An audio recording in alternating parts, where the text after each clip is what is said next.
Assalamualaikum warahmatullahi wabarakatuh. Bismillahirrahmanirrahim. Kali ini kita akan belajar sel volta ya. Dimana di dalam sel volta itu adalah terdapat reaksi yang menghasilkan listrik ya. Adapun secara umum sel volta itu tersusun dari katode dan anode, kemudian elektrolit, rangkaian luar, dan jembatan garam. Nah, anode yaitu elektrode tempat terjadinya reaksi oksidasi. Sedangkan katode yaitu elektrode tempat terjadinya reaksi reduksi. Sedangkan elektrolit di sini adalah zat yang dapat menghantarkan listrik. Rangkaian luar ya, rangkaian luar itu yaitu kawat konduktor ya, kawat konduktor yang menghubungkan anode dengan katode. Nah, di sini sel volta juga dihubungkan dengan jembatan garam ya, atau salt bridge allows ion migration ya. Nah, ini rangkaian dalam yang terdiri dari larutan garam. Jembatan garam ini memungkinkan adanya aliran ion-ion dari setengah sel anode ke sel katode dan sebaliknya, sehingga terbentuk rangkaian listrik tertutup. Ya, dimana di sini di dalam katode itu terdapat kutub positif, sedangkan di anode terdapat kutub negatif. Ya, di dalam katode itu reaksinya terdapat reaksi reduksi, jadi mengalami reduksi, sedangkan di anode mengalami oksidasi. Nah, sekarang kita akan belajar notasi sel volta. Di sini susunan sel volta itu dapat dinyatakan dengan notasi sel volta yang disebut juga dengan diagram sel. Nah, untuk contoh sel volta di atas, notasi selnya dapat dinyatakan sebagai berikut. Zn menjadi Zn2+ ya. Nah, kemudian di sini ada garis vertikal 2, ini menunjukkan jembatan garam. Kemudian Cu2+ menjadi Cu ya, atau Zn menjadi Zn2+. Nah, di sini Zn kan berwujud padat ya, jadi ditulis fasenya. Zn dalam kurung S ya, padat. Kemudian menjadi Zn2+ aki larutan. Kemudian ditulis dengan jembatan garam ya, ini garis vertikal 2. Cu2+ aki larutan menjadi Cu dalam bentuk padat. Di sini penulisan notasi sel volta itu mengikuti konvensi umum sebagai berikut. Yang pertama, komponen-komponen pada kompartemen anode setengah sel oksidasi artinya ya, ditulis pada bagian kiri. Jadi kalau yang tadi Zn itu adalah berupa anode, kita tulis di sebelah kiri, sedangkan komponen pada kompartemen katode atau setengah sel reduksi ditulis pada bagian kanan ya. Kalau tadi Cu ya, nah itu sebagai katode. Sedangkan tanda 2 garis vertikal yang ini ya, melambangkan jembatan garam yang memisahkan kedua setengah sel. Kemudian yang ketiga, tanda 1 garis vertikal melambangkan batas fase antara komponen-komponen dengan fase berbeda. Sebagai contoh Ni. Ni wujudnya padat ya. Kemudian menjadi Ni2+ wujudnya larutan. Mengindikasikan bahwa Ni padat berbeda dengan fase dengan larutan Ni2+. Nah, sedangkan tanda koma digunakan untuk memisahkan komponen-komponen dalam fase yang sama. Sebagai contoh ya, jadi suatu sel volta dengan anode Co dan katode inert Pt ya, platina, itu dimana terjadi oksidasi Co menjadi CO2+ ya, oksidasi. Bilangan oksidasinya naik ya, dari 0 menjadi positif 2. Berarti mengalami oksidasi. Nah, kalau di sini Fe3+ menjadi Fe2+. Nah, berarti terjadi reaksi reduksi. Artinya bila oksidasinya mengalami penurunan. Penulisannya dapat dinotasikan sebagai berikut. CO dalam kurung S ya. Ini wujudnya padat, menjadi CO2+, wujudnya larutan. Kemudian menjadi Fe3+, wujudnya larutan. Nah, pakai tanda koma di sini ya, Fe2+ aki. Nah, kemudian dilengkapi dengan garis vertikal 1, PT ya, PT. Dalam bentuk padat. Jika diperlukan konsentrasi dari komponen-komponen terlarut, ditulis dalam tanda kurung. Sebagai contoh, misalnya ini kan Zn2+. Zn2+ itu wujudnya aki, larutan. Nah, kemudian di sini kalau misalnya mau dinyatakan dalam konsentrasi ya, ini kan 1 molar, berarti ditulis 1M. Di sini Zn-nya ditulis Zn dalam kurung S, wujudnya padat. Kemudian ini untuk jembatan garam ya, ini kita pisahkan dengan garis vertikal 2. Cu2+, wujudnya kan larutan aki. Nah, kemudian di sini konsentrasinya adalah 1M, pakai tanda koma, aki, 1M. Menjadi Cu, wujudnya padat. Kemudian selanjutnya kita akan belajar potensial sel standar atau yang disingkat dengan E0 sel. Di sini adanya arus listrik itu berupa aliran elektron pada sel volta disebabkan oleh adanya beda potensial antara kedua elektrode yang kita sebut juga dengan potensial sel atau E0 sel ya, ataupun gaya gerak listrik atau GGL ya, atau electromotive force EMF. Di sini potensial sel yang diukur pada keadaan standar suhunya itu 25 derajat Celcius dengan konsentrasi setiap produk dan reaktan dalam larutan adalah 1 molar.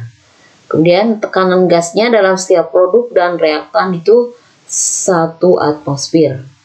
Yang kita sebut dengan potensial standar atau E0 sel.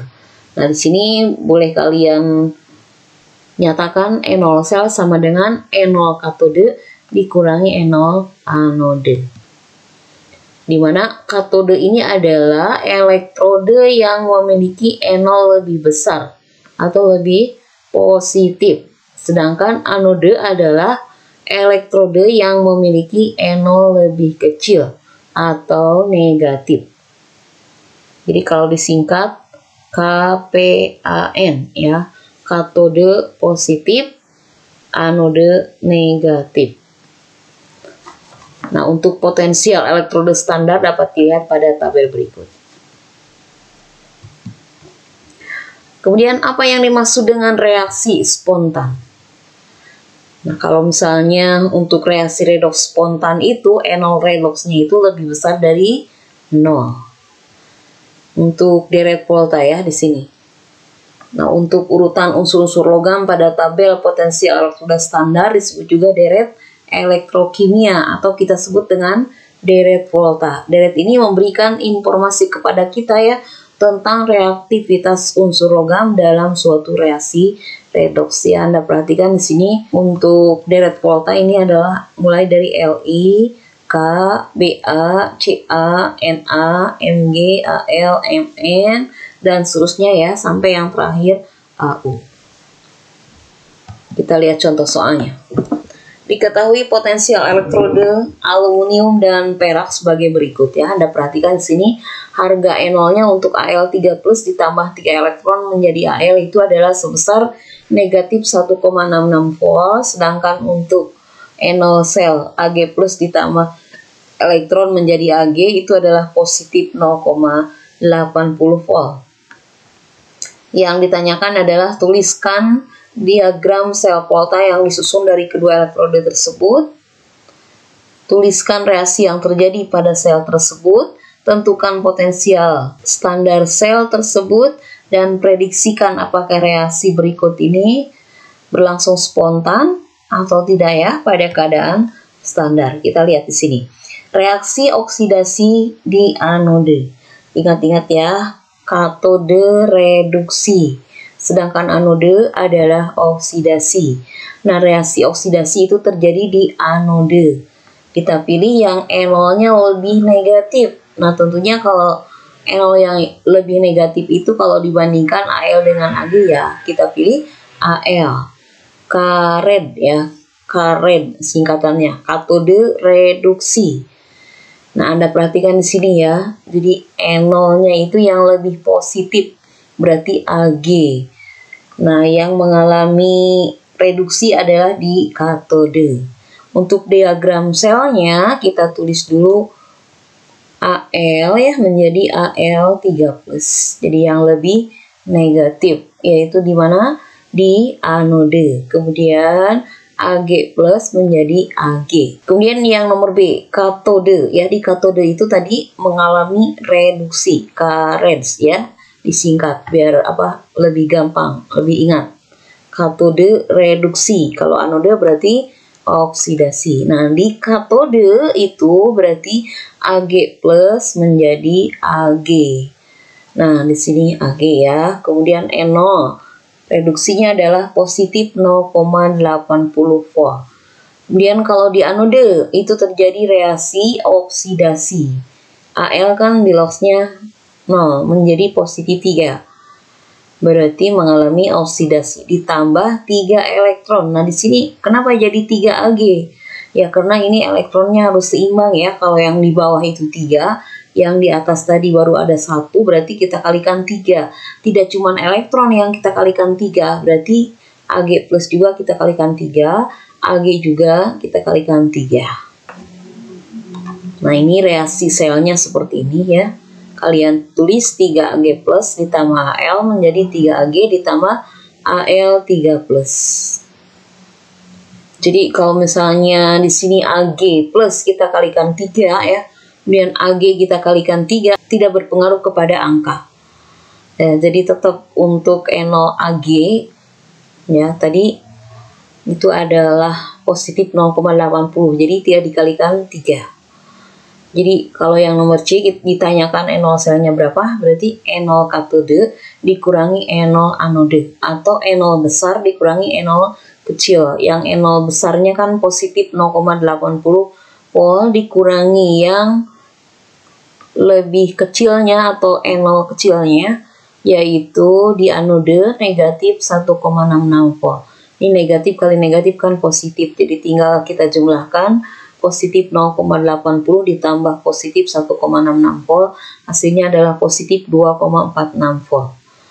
Untuk reaksi ion bersih, jadi kita tulis ya Al3+ ditambah 3 Ag menjadi Al ditambah 3 Ag+.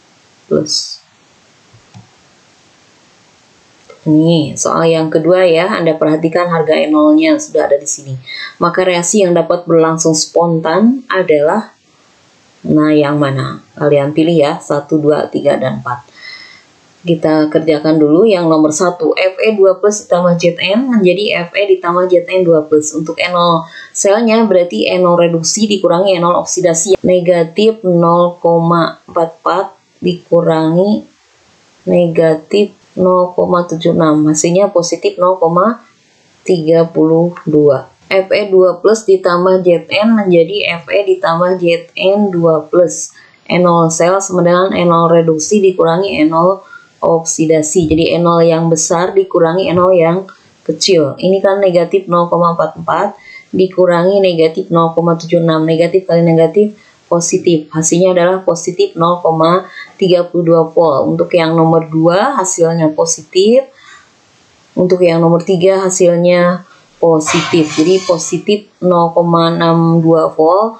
Kemudian yang nomor 2 positif 0,31 volt. Jadi reaksi yang dapat berlangsung adalah yang memiliki harga NO sel positif. Jawabannya adalah 1, 2, dan 3. Ya, untuk lebih memahami konsep yang telah kita pelajari tadi, silahkan kalian kerjakan soalnya ya di buku latihan.